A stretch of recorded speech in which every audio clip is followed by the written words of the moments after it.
Google a encore frappé avec une nouvelle mise à jour de son modèle Gemini 2.5 Pro. C'est vrai que sur Internet, on voit 2.7, ça pourrait porter à confusion. Non, ça reste 2.5 Pro, mais en date du 5 juin 2025. Alors, ce qu'on va faire dans cette vidéo, on va découvrir 4 tests que j'ai effectués, donc qui sont tous différents.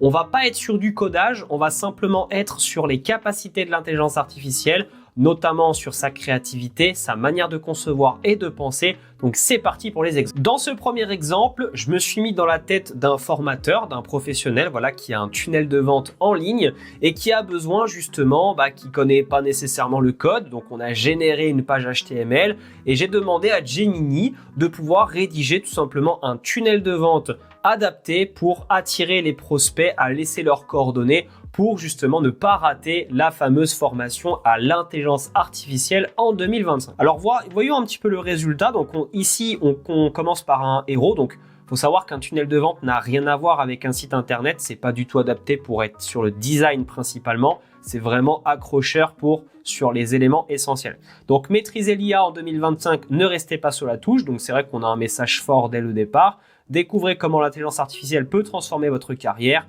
Je veux apprendre l'IA. Donc là, on a un petit bouton qui nous emmène tout en bas directement. On va prendre le temps de lire. Le monde change, serez-vous prêt? Donc là, ici, devenir obsolète, manquer des opportunités, ressentir de la confusion. Et si vous pouviez inverser la tendance, gagner en productivité, booster votre carrière, développer votre créativité. Donc, on peut voir que le résultat est quand même sympa. Ça a été bien généré de la part de Gemini. Il résume les modules également, module 1, module 2, module 4, etc. On a des avis clients pour voir que c'est pas le premier qui achète quelque chose. Donc, c'est vrai que ça fait un petit peu fake quand on voit des avis clients comme ça. Mais tous les sites internet et tous les tunnels de vente font la même chose. Ça, c'est pour le côté confiance, même si je ne cautionne pas nécessairement, mais bon, ça reste du marketing. Ensuite, on a une petite section questions-réponses, faut-il des compétences, etc. Donc, c'est vrai qu'on a pas mal de choses qui sont bien amenées dans le tunnel de vente. C'est pas trop lourd, c'est pas trop long et c'est pas trop court non plus. Ensuite, on laisse notre prénom et notre email. Donc bien entendu, contrairement à mes vidéos N8N où je vous montre comment on collecte, ici je n'ai pas fait tout ça. Là, c'était juste pour voir comment il a réagi au niveau du tunnel de vente. Donc on peut dire que sur ce point-là, c'est validé, Gemini marque un point. Ensuite, dans notre deuxième exemple, on va se mettre dans la peau de Sophie Martin, une étudiante en commerce et management qui a donc pour but de faire un CV dans la recherche d'un stage. Alors oui, je vous ai dit qu'on allait complètement faire des exemples de la vie quotidienne et donc le CV, c'est quand même le numéro 1 de toutes les personnes qui sont salariées et qui cherchent un travail ou un stage. Donc ici, on peut voir que effectivement, il nous a rédigé un très beau CV. Alors, il n'y a pas la photo de profil, mais c'est pas obligatoire sur un CV. Je lui ai même demandé d'ailleurs de me mettre une option pour télécharger en PDF ou imprimer, que ce soit plus facile. Et vu qu'on est sur un format HTML, on peut le soumettre à tout moment à notre IA, notamment comme Cursor AI ou même ChatGPT ou peu importe, de modifier notre CV et en fait à chaque fois qu'on téléchargera notre PDF, il nous ouvrira notre boîte de dialogue et là effectivement on pourra directement télécharger super facilement notre CV. Donc ça c'est un gros point positif de ce que m'a fait Gemini. Plein d'autres IA sont capables de faire la même chose, mais là, vu qu'on teste Gemini, c'est quand même un bon point.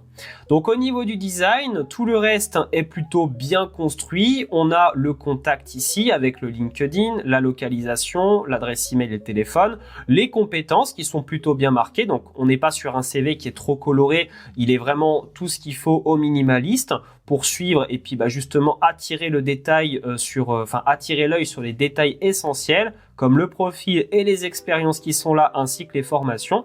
Donc pour ce deuxième test, on peut dire que Gemini marque bien son deuxième point. Ensuite, au niveau de ce troisième exemple, alors effectivement, vous voyez le résultat de ce qu'il y a au niveau de l'analyse d'image, parce qu'effectivement, ça reste bien de demander des exemples à Gemini, mais on peut lui aussi l'utiliser dans le quotidien, que ce soit, tiens, je comprends pas ce que c'est ça, est-ce que tu peux m'aider? Donc, je lui ai soumis une image qui va vous apparaître à l'écran, et je lui ai tout simplement demandé de me faire une analyse complète de chaque objet, donc ils sont totalement différents, qui sont disposés sur ma table de cuisine, et effectivement, je lui ai demandé de me faire un résumé complet de chacun et s'ils avaient leur place, bien entendu, dans une cuisine.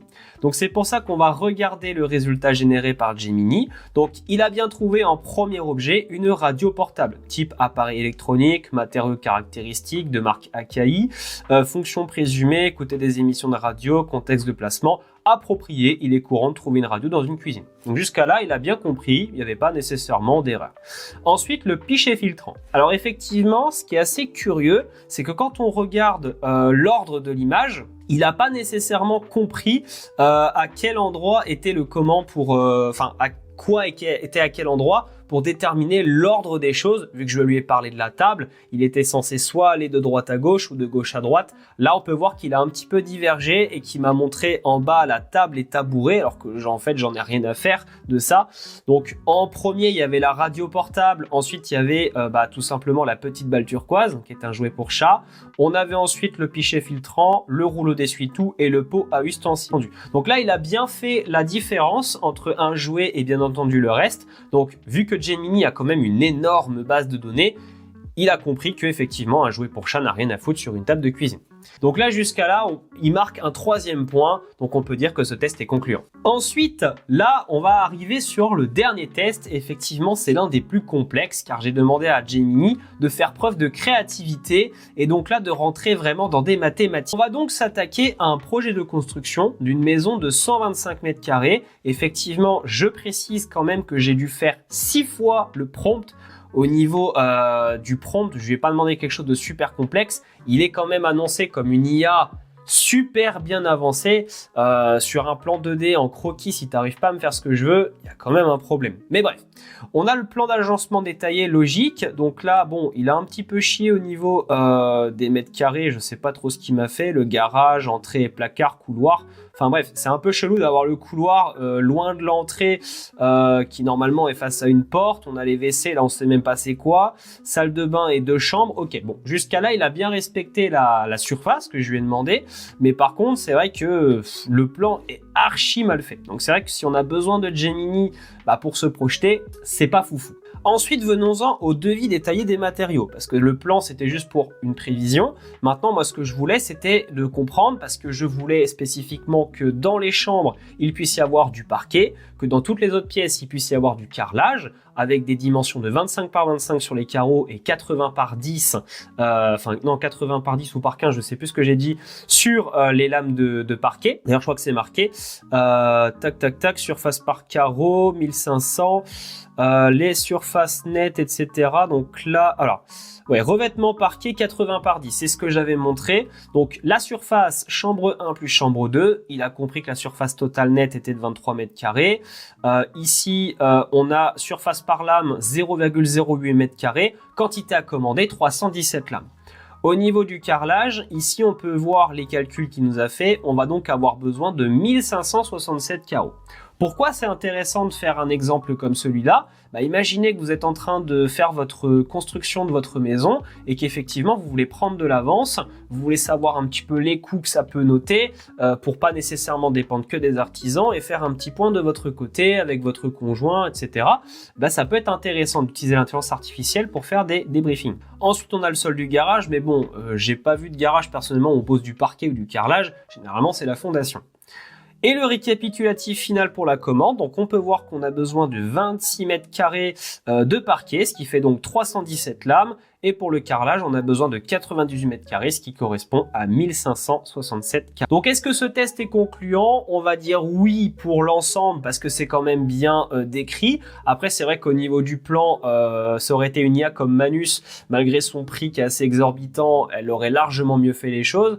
Mais Gemini a encore un petit peu de mal dans tout ce qui est l'écosystème ThuiJS, 3D, 2D. Faut vraiment être très précis dans le prompt, parce que sinon, c'est vrai que ça peut devenir un petit peu compliqué. Mais sinon, on peut voir quand même qu'on a un beau résultat avec Gemini. Donc voici un petit peu ce qu'on peut faire avec une IA en 2025. C'est vrai que ça peut vous faire gagner beaucoup de temps sur vos projets. Un CV avec Canva, ça vous prendrait quelques dizaines de minutes. Le faire, le concevoir, là c'est rapide. Vous faites tout avec l'IA, ça va plus vite. Au niveau de notre test avec la formation IA, vous faites un tunnel de vente en quelques secondes. Au niveau de l'analyse d'image, c'est vrai que là ça se fait tout de suite. Là c'est parce qu'il y a un exemple, mais quand vous êtes devant Gemini, c'est instantané. Et pour le plan réaliste en question, on peut avoir un très bon résultat. Donc voilà, j'espère que cette vidéo t'aura plu et qu'elle aura permis de voir un petit peu ce que Gemini est capable en ce moment même. Si cette vidéo te plaît, fais-le moi savoir dans les commentaires. Lâche un pouce bleu, abonne-toi, partage cette vidéo pour que tout le monde puisse la voir et on se dit à bientôt!